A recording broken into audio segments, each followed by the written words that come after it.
Hi, I'm Steve Poftak, General Manager of the MBTA. Today I want to take a step back from our usual COVID-19 update and utilize this platform to discuss the actions of the MBTA since the killing of George Floyd by a police officer in Minnesota. On Monday, June 1st, I shared with employees my thoughts on the peaceful demonstrations in Boston and the unrest that followed on Sunday evening. Now more than ever, I urge us all to listen to one another and recognize that we have more work to do on diversity, equity, and inclusion, both as individuals and as an organization. I want to continue to express my appreciation for our transit officers, bus drivers, train operators, and other MBTA employees who have served our community so well during these dislocating events, the recent coronavirus and the killing of George Floyd and its repercussions. Many of you expressed your disappointment with our decision to close stations. Some felt that we stranded demonstrators, leaving them with no way to get home. To be clear, our intent was to preserve public safety, not to stop transit riders from accessing their ride home. In the days that followed, we emphasized communicating alternative stations as quickly as possible. As I explained in a letter last week, a disorderly situation in a station poses significant safety risks to riders, the demonstrators themselves, T employees, and critical T assets such as vehicles and signal systems.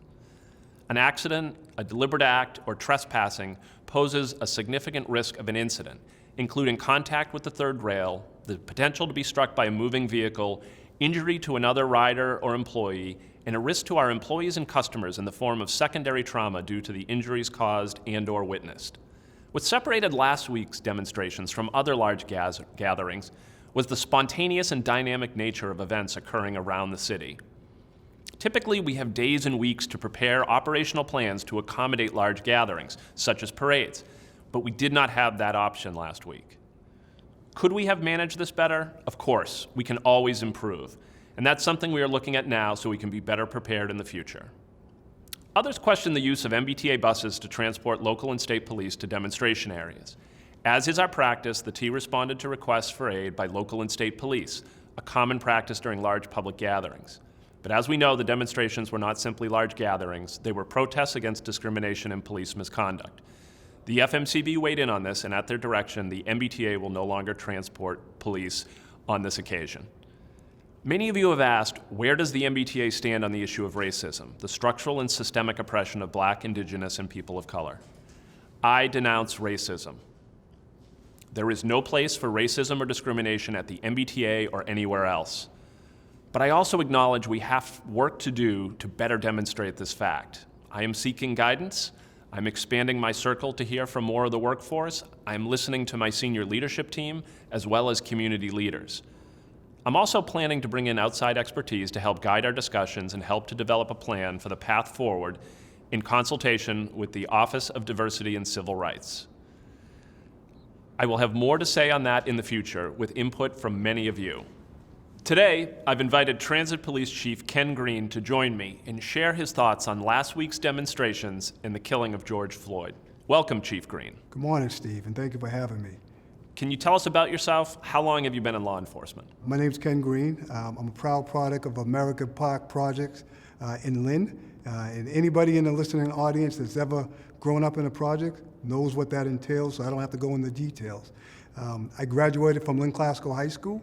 After graduating from high school, I received a football scholarship to attend Boston University. I graduated there in 1983.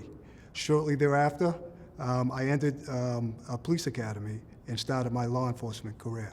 I've been a police officer now for 37 years and police of the MBTA Transit Police Department for 5.5 years now, still going strong. Are you comfortable sharing your thoughts on the killing of George Floyd? Yeah, absolutely. Watching the murder, let's call it the murder. Let's call it what it is. It was a modern day lynching of a Black man. It was very hurtful, very painful for me to watch. Before anything else, before any titles, before any positions, I'm a Black man. And what that murder showed me was that officer had no value in the sanctity of a Black life. Black lives do matter. You know, and then in the moment, thinking as a police officer, I was astonished by his coldness, his callousness, as he nailed on the neck of George Floyd. It really, really bothered me. I was outraged. And at the same time, I was engulfed in fear because George Floyd could have been any one of my 3 sons.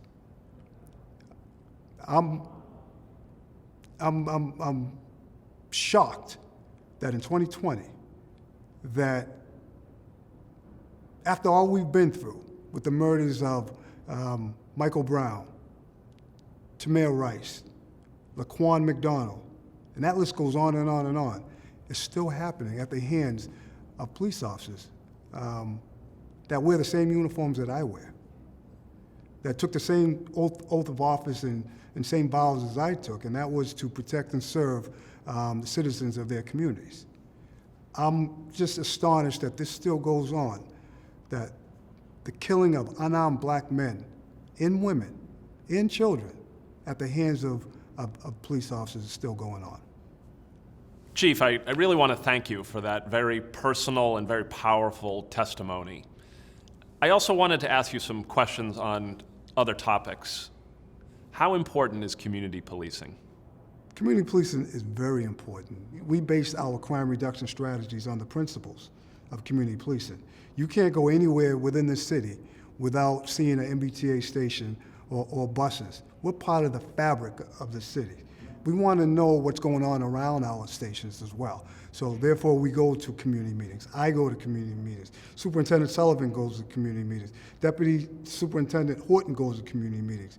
We build relationships and friendships. And not only that, if there's any issues that anybody is having within those communities, they let us know. And together, we devise a plan, we put together a plan to deal with whatever situation that they're dealing with.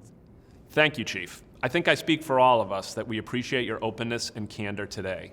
Steve, I want to thank you for having me here today and for your steadfast support of the MBTA Transit Police Department, and that these discussions are very important for us to have. It's discussions such as we are having today and listening to one another that will allow us to move forward. I know many of you remain frustrated and angry. I know certain of you will feel I did not say enough today.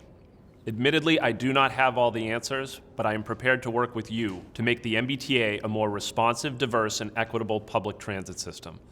Thank you for watching today.